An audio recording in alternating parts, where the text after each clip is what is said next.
Welcome to our October edition of Let's Get Growing, and though it may be cooling off, you're going to heat it up in the landscape, so let's get growing. Well, in October, you're still going to need to mow once a week. Now, if you have a lot of weeds in your yard, go ahead and bag it. But remember, we have a Don't Bag It program, so all of that will go in your compost pile along with all these leaves you're raking up. You'll need to hand water all your newly planted areas and annuals. But other than that, you're going to need to water the lawn and your shrubs if it hasn't rained. So remember that even though it's cooler, we still need to keep those plants wet because they're taking in water and nutrients now so that they can store it over the winter and come out and be bright and green for you in the spring. We're going to prune out all dead or diseased wood from our shrubs and our trees. Remember, if you need to get on a ladder, you need a professional. Pull up all your spent annuals, and those can also go into the compost pile. Now you can divide all of your lilies, daylilies and irises, or just cut off the spent tops. And then remember, when you divide, make new beds or share with a friend. Now there's several things that you can plant during this time of year, trees, shrubs. You'll see the list below.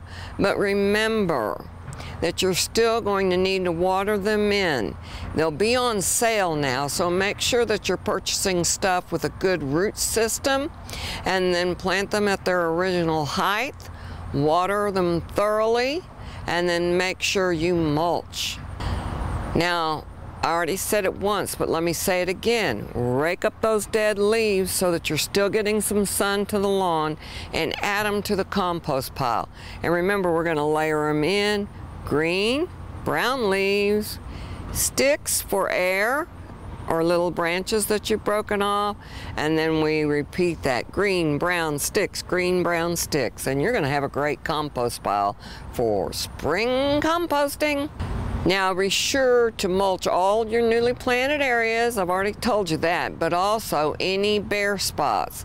The wind's going to blow it away, animals are going to get in there, but you need to mulch those bare spots, not only to maintain moisture, but to act as that blanket and insulate those roots. Now remember, this is not the last thing you do, probably the first thing you do in the morning.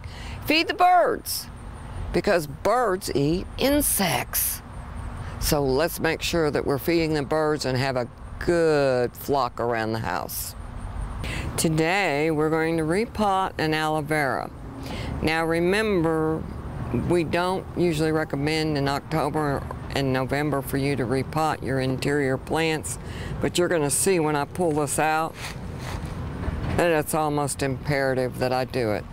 The reason I've picked the aloe vera is I want you to see how to pull them off the existing plant.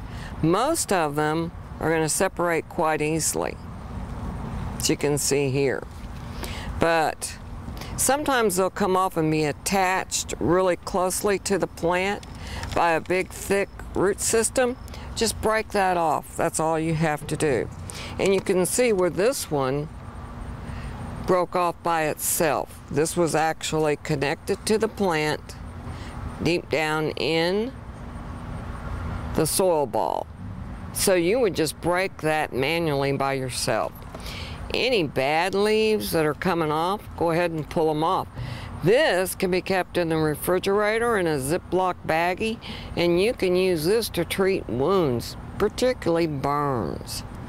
You don't really want to use it on an open wound like a cut, but after it's got a scab on it, you can use the aloe vera and it'll heal 3 times as fast.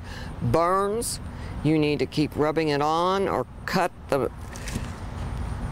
these little pointies off, and then cut this side off, and then actually tape it to your burn and leave it on there overnight. And you're going to have to put Band-Aids all over it to make it stay on because it's so slippery. But guess what?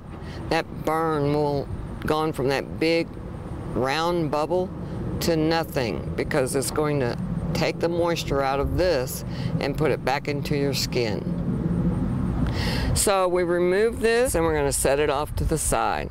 And then don't lose our little babies. You can see there's the connection root on this one also. It's just a little bit thicker than these other roots. And you can tell by the white color and succulent, because it's very full of moisture.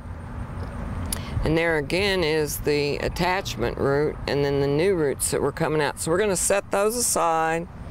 And then also this one. Now, this is our parent plant. And so we're going to actually use the soil that came out of the old container.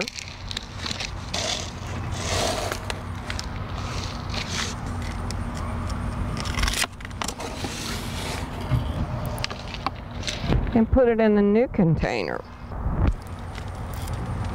Now remember, you need a lip, which we call this little space that we leave between the soil line and the top of the container. And that's so that when we water it, the pot will get wet enough to maintain the plant. And now we firm the soil in. Add a little bit more. Have a little low spot here. And then I always tap it. That shakes the soil out from in between the leaves. Now I haven't crammed it down. I'm barely settling it in. Now when you water it, it'll settle even more. But see how we've left the lip on the container all the way around. Now we're going to this little baby right here, and we can see its attachment root, and then we see we have a bad leaf here. We're going to go ahead and pull it off, save it, and then we're going to take a 4-inch container, put a little bit of soil in the bottom.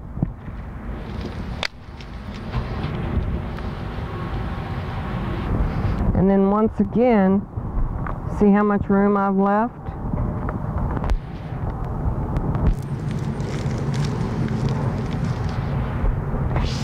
One side, the other side, firm it in.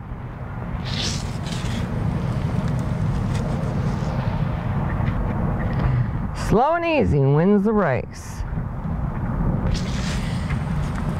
Once again, leaving a little lip so that when we water it, the soil will get wet enough to maintain the plant. And now we're going to take these two little babies and we're actually going to put these both in a 4-inch container because they're so small. Set them to the side.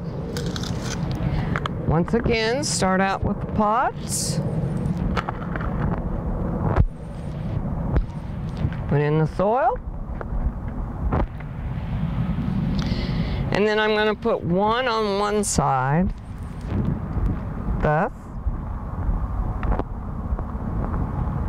And then I'm going to, see I move the soil away from it with my finger.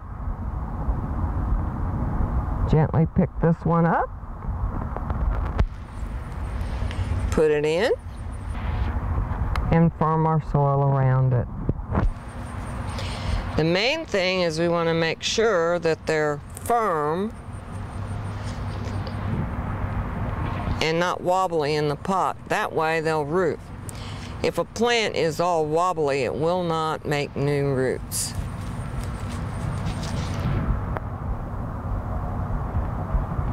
Small, but will get very large.